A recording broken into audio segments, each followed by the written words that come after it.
The testimony of the prophet Joseph Smith.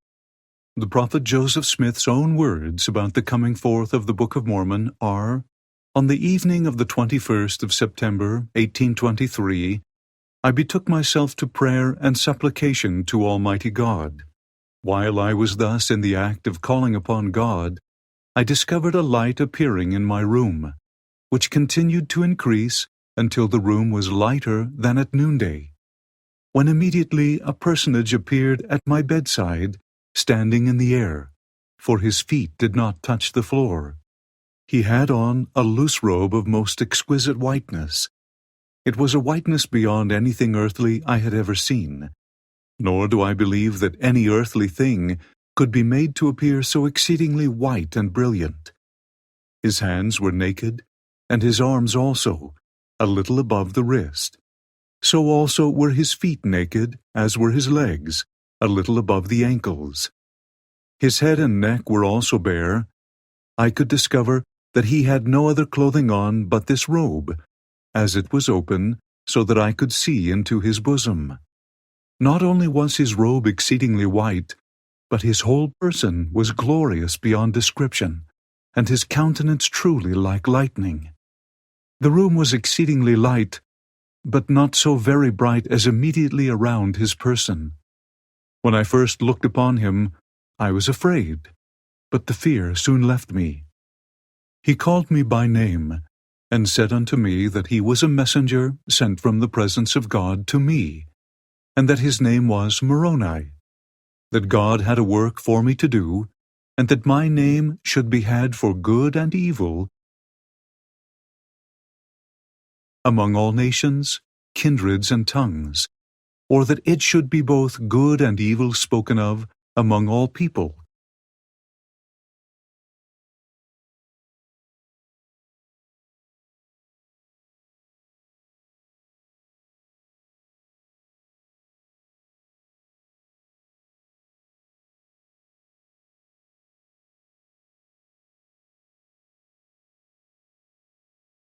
He said there was a book deposited, written upon gold plates, giving an account of the former inhabitants of this continent, and the source from whence they sprang. He also said that the fullness of the everlasting gospel was contained in it, as delivered by the Saviour to the ancient inhabitants. Also that there were 2 stones in silver bows, and these stones, fastened to a breastplate, constituted what is called the Urim and Thummim, deposited with the plates, and the possession and use of these stones were what constituted seers in ancient or former times, and that God had prepared them for the purpose of translating the book. Again he told me that when I got those plates of which he had spoken, for the time that they should be obtained was not yet fulfilled, I should not show them to any person, neither the breastplate with the Urim and Thummim, only to those to whom I should be commanded to show them. If I did, I should be destroyed. While he was conversing with me about the plates, the vision was opened to my mind that I could see the place where the plates were deposited, and that so clearly and distinctly that I knew the place again when I visited it.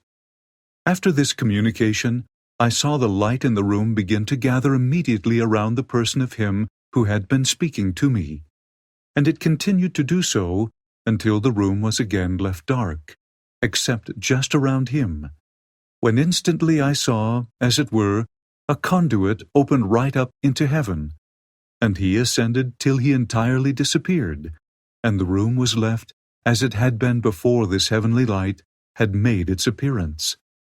I lay musing on the singularity of the scene, and marveling greatly at what had been told to me by this extraordinary messenger, when, in the midst of my meditation, I suddenly discovered that my room was again beginning to get lighted, and in an instant, as it were, the same heavenly messenger was again by my bedside. He commenced, and again related the very same things which he had done at his first visit, without the least variation, which having done, he informed me of great judgments which were coming upon the earth, with great desolations by famine, sword, and pestilence, and that these grievous judgments would come on the earth in this generation. Having related these things, he again ascended, as he had done before. By this time, so deep were the impressions made on my mind that sleep had fled from my eyes, and I lay overwhelmed in astonishment at what I had both seen and heard. But what was my surprise when again I beheld the same messenger at my bedside, and heard him rehearse or repeat over again to me the same things as before, and added a caution to me, telling me that Satan would try to tempt me, in consequence of the indigent circumstances of my father's family, to get the plates for the purpose of getting rich. This he forbade me, saying that I must have no other object in view in getting the plates but to glorify God, and must not be influenced by any other motive than that of building his kingdom. Otherwise, I could not get them. After this third visit, he again ascended into heaven as before, and I was again left to ponder on the strangeness of what I had just experienced, when almost immediately after the heavenly messenger had ascended from me for the third time, the cock crowed, and I found that day was approaching, so that our interviews must have occupied the whole of that night. I shortly after arose from my bed, and as usual went to the necessary labors of the day. But in attempting to work as at other times, I found my strength so exhausted as to render me entirely unable. My father, who was laboring along with me, discovered something to be wrong with me, and told me to go home. I started with the intention of going to the house, but in attempting to cross the fence out of the field where we were, my strength entirely failed me, and I fell helpless on the ground, and for a time was quite unconscious of anything. The first thing that I can recollect was a voice speaking unto me, calling me by name. I looked up, and beheld the same messenger standing over my head, surrounded by light as before.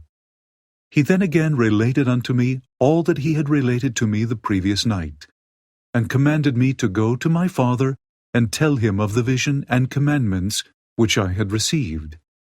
I obeyed. I returned to my father in the field, and rehearsed the whole matter to him. He replied to me that it was of God, and told me to go and do as commanded by the messenger. I left the field, and went to the place where the messenger had told me the plates were deposited, and owing to the distinctness of the vision which I had had concerning it, I knew the place the instant that I arrived there. Convenient to the village of Manchester, Ontario County, New York, stands a hill of considerable size, and the most elevated of any in the neighborhood. On the west side of this hill, not far from the top, under a stone of considerable size, lay the plates, deposited in a stone box. This stone was thick and rounding in the middle on the upper side, and thinner towards the edges, so that the middle part of it was visible above the ground, but the edge all around was covered with earth. Having removed the earth, I obtained a lever, which I got fixed under the edge of the stone, and with a little exertion raised it up. I looked in, and there indeed did I behold the plates, the Urim and Thummim, and the breastplate, as stated by the messenger. The box in which they lay was formed by laying stones together in some kind of cement. In the bottom of the box were laid 2 stones crossways of the box, and on these stones lay the plates and the other things with them. I made an attempt to take them out, but was forbidden by the messenger, and was again informed that the time for bringing them forth had not yet arrived, neither would it until 4 years from that time. But he told me that I should come to that place precisely in 1 year from that time, and that he would there meet with me, and that I should continue to do so until the time should come for obtaining the plates. Accordingly, as I had been commanded, I went at the end of each year, and at each time I found the same messenger there, and received instruction and intelligence from him at each of our interviews, respecting what the Lord was going to do and how and in what manner His kingdom was to be conducted in the last days.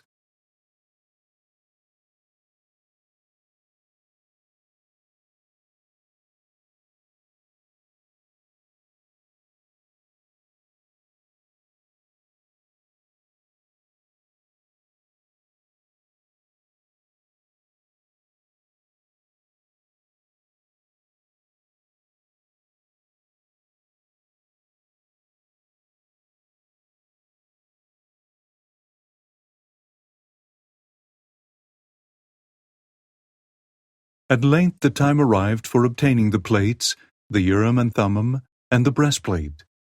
On the 22nd day of September, 1827, having gone as usual at the end of another year to the place where they were deposited, the same heavenly messenger delivered them up to me with this charge, that I should be responsible for them, that if I should let them go carelessly, or through any neglect of mine, I should be cut off, but that if I would use all my endeavors to preserve them, until He, the messenger, should call for them, they should be protected.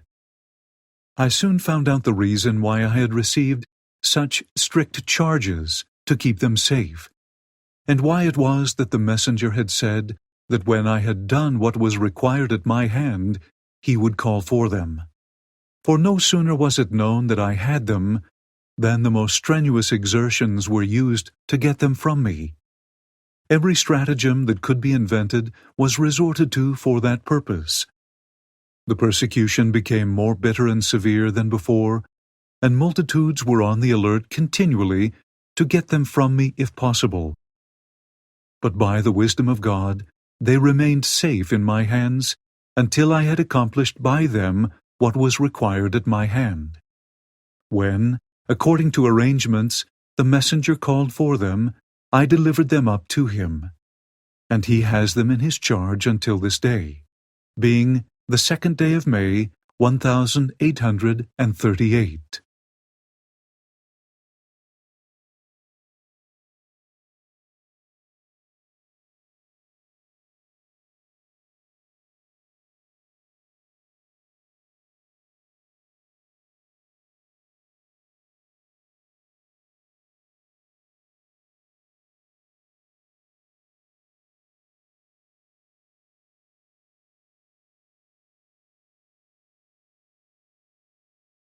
For a more complete account, see Joseph Smith History in the Pearl of Great Price.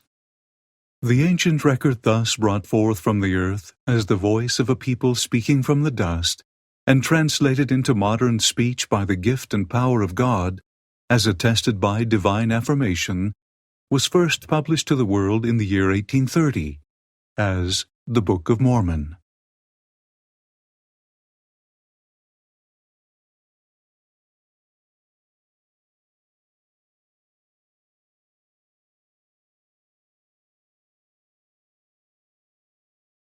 A brief explanation about the Book of Mormon.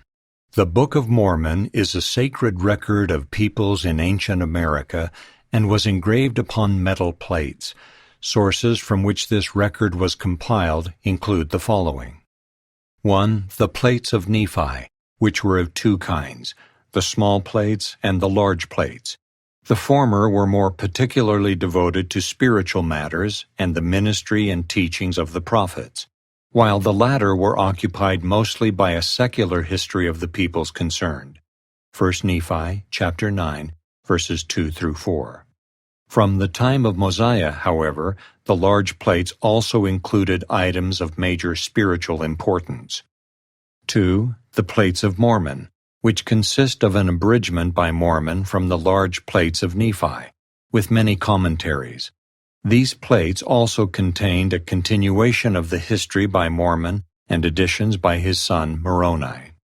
3. The plates of Ether, which present a history of the Jaredites. This record was abridged by Moroni, who inserted comments of his own and incorporated the record with the general history under the title Book of Ether. 4. The plates of brass.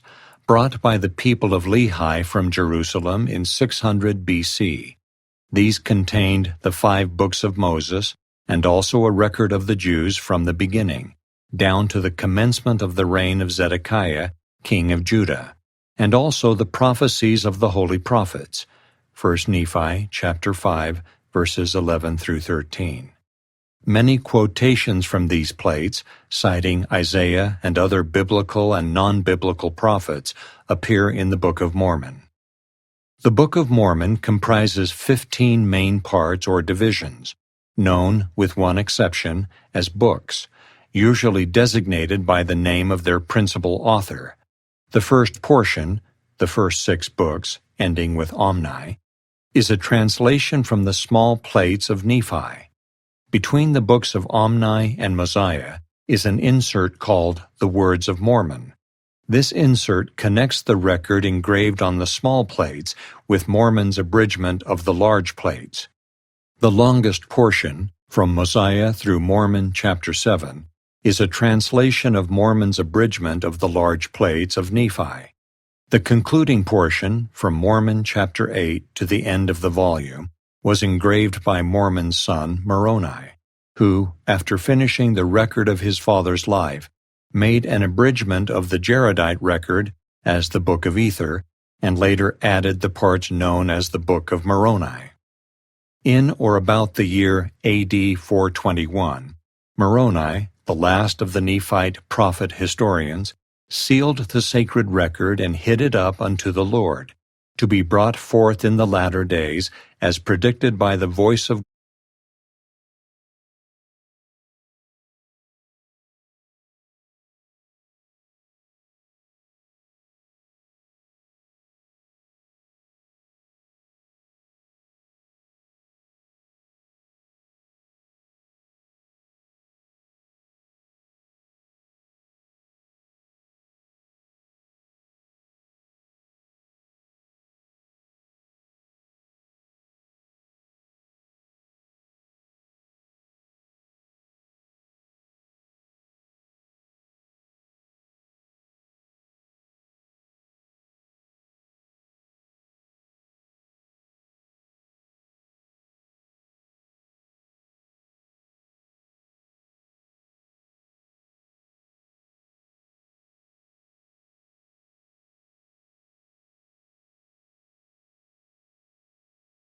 God through his ancient prophets.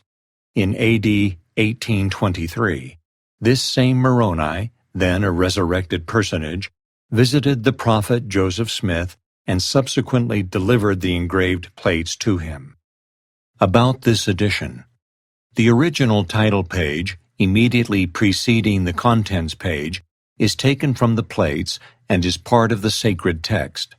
Introductions in a non-italic typeface, such as in 1 Nephi and immediately preceding Mosiah chapter 9, are also part of the sacred text. Introductions in italics, such as in chapter headings, are not original to the text, but are study helps included for convenience in reading. Some minor errors in the text have been perpetuated in past editions of the Book of Mormon. This edition contains corrections that seem appropriate to bring the material into conformity with pre-publication manuscripts and early editions edited by the prophet Joseph Smith. Illustrations. The First Book of Nephi.